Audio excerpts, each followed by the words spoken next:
Hello friends, it's me, Goes Around the World. So I just bought this Zhiyun Smooth 4 in Rotterdam after finally waiting for so long, and I just found this in the Media Mart. It looks really amazing. Now let's see, I'm going to unpack this for you. Let's take a look.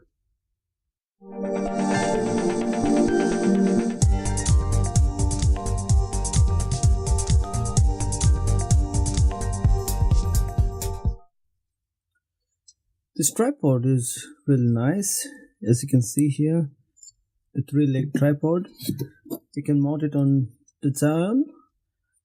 Looks like you can use the Zhiyun gimbal on any kind of a tripod if you just have this kind of screw.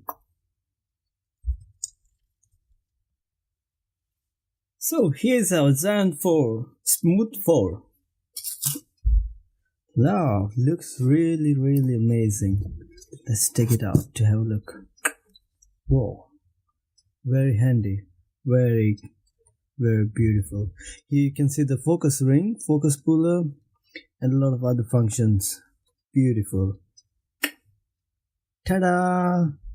And with this I get a cable. This is probably to the USB cable to charge, and a small tripod. Bang!